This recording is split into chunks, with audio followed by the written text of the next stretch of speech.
Steve, the last 3 games have been as near perfect, I imagine it, as you'd want. 3 clean sheets, plenty of goals, maintaining the pressure on Middlesbrough at the top.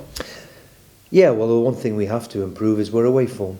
And now we've got 4 games, if you include the cup-tied Bury. We've now got 4 tough games away from home, starting with Fulham.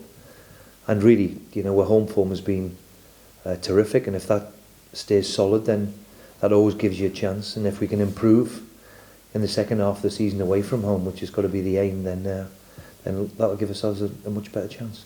The last time I was here was just before Christmas when you had Rotherham next up. And we spoke then about... So you're the jinx, are you? You're the... You might want to say that. Yeah. Okay, thanks for that. But we spoke about that, and you said you were conscious of it being a potential banana skin. Now, we know what happened. Is that something that you've spoken about? Hopefully we've learned from it.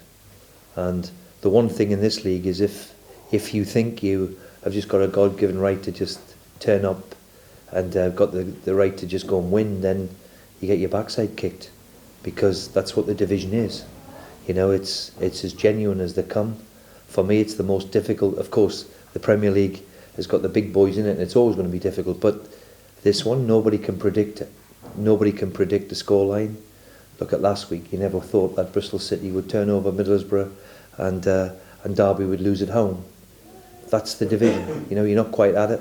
Take your finger off the pulse and you become unstuck. So our aim is to improve away from home, and it's got to be a mentality thing that we've got to be more geared up to go and get a result away from home. And if we do that, as I said, we've got an outstanding chance.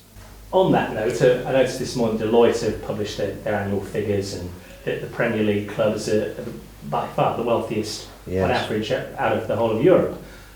Given what you've just said about the competitive nature of the championship and the cash windfall that's going to come with the new TV deal next season, is there more pressure now, this year, on managers like you to make it to the Premier League?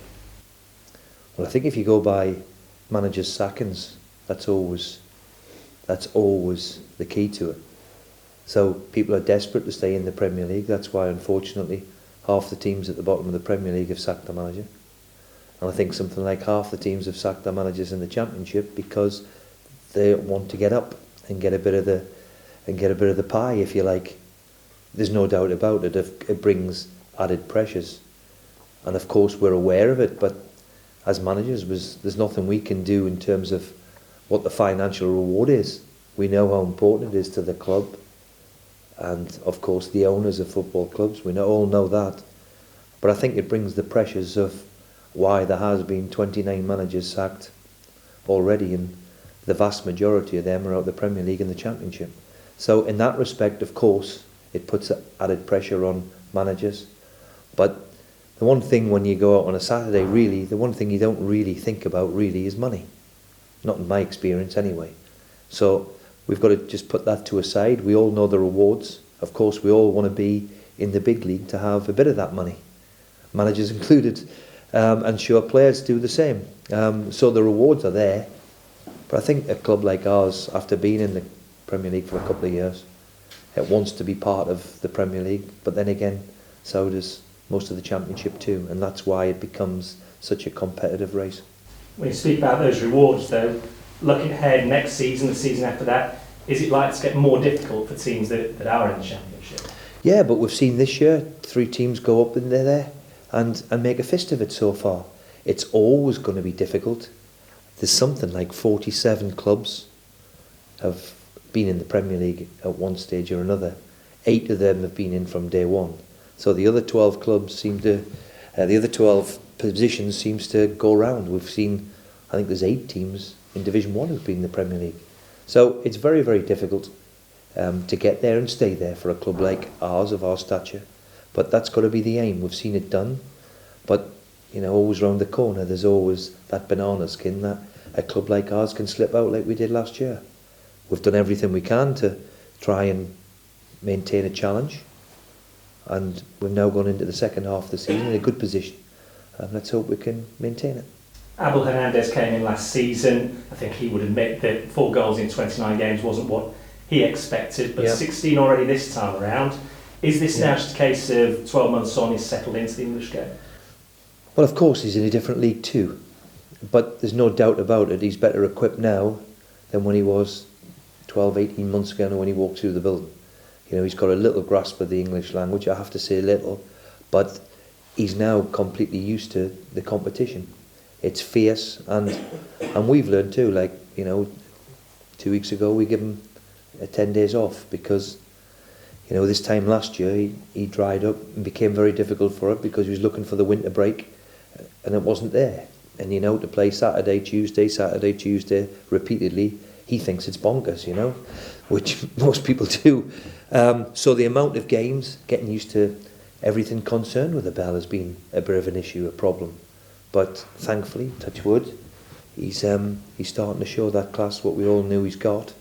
And at the end of the day, a goal scorer is a goal scorer. So if he maintains it, it gives us a great chance. And just finally from me, what do you go to Fulham expecting? Because on paper their record isn't great, but that doesn't necessarily tell us. It doesn't really tell anything, but you look at the goals they've scored, certainly the boy McCormack, who we've known for a long, long time, is a very, very good player.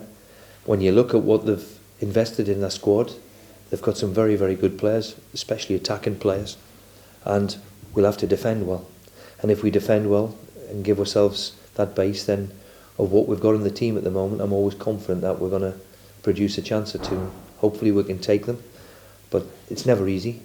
As I said, it's the start of 4 games where, you know, we've got to try and now pick up some points away from home to make sure we sustain our challenge. And between now and the end of the window, do you expect to do any business? We hope that we can do it a little bit, but, you know, as I've said repeatedly, I can't see a big money signing walking through the door. The finances aren't there for that. So we'll look around, and if there's anybody that we can add to the squad who will make us better, then we'd like to do that if we possibly could. But then again, everybody would do that. I'm very, very happy with the squad I've got. It's going to be very difficult for me to find somebody better that's going to come and enhance the squad. So in that respect, I maybe will try and do a little bit, but I can't see us doing much. Morning. Reports from the South Coast suggest that you might be interested in Lee Tomlin. Is there anything in that? No. Okay. No. Thanks for clearing that one up. And you asked about Patrick Bamford a little while ago, and you thought he was going to go to the Premier League, but he hasn't got a club yet. What's the situation with him? As far as I'm aware, that position still stands. I mean, you know, you've reported Patrick Bamford. You know, he's a good player, but we haven't really inquired, or he's not really one where it's been floated about. And I said that's what we thought he was going, but at the moment, nothing's going on that one. Anybody interested in any of yours? I'm sure there's lots, but you keep asking me every Tuesday and every Saturday, and I'm sure there's lots, but I will do my utmost, and I keep reassuring everybody that we ain't going to dismantle our squad now. And I think I can speak with that with as true as I come. I mean, you never say never, but the most important thing for us is we've got a very, very decent squad of players, and the last thing we want to be doing is dismantling it. Do you have any bids? Had any bids? No bids. No. Plenty of telephone conversations with lots, but at the moment, no bids. Okay. Thankfully. And are you making progress with the players you're talking to about new contracts? Yeah, we're making progress, but it's slow progress, as it seems to be these days. But it was 1 or 2, I believe, edging a little bit closer. So when we obviously get them tied up, then we'll let you know. Okay. Injury-wise, how are you looking for this week? Anybody coming back? We're fine. No, it's still too early for Dawson and Alex. Alex is trained all week. He'll be involved in the squad. And apart from Diamande, it's too early for him, but we expect him and Dawson to be in and around it next week. So hopefully, by the time the cup tie comes around against Bury, then we'll have a full squad of players to choose from. Touch wood, as long as what happens at the weekend. And a final question from me. There's been a lot of speculation about the future ownership of the club. Yeah. What do you know? What are the owners telling you? I don't really know anything because it's got nothing to do with me. You know, it's obviously their prerogative. I've heard the rumours like you have, you know, but as far as I'm concerned, I get on with it. I just get on with the job in hand, and if that's happening, there's nothing I can do about that at all. But I've seen the rumours, but I can't add any more to it.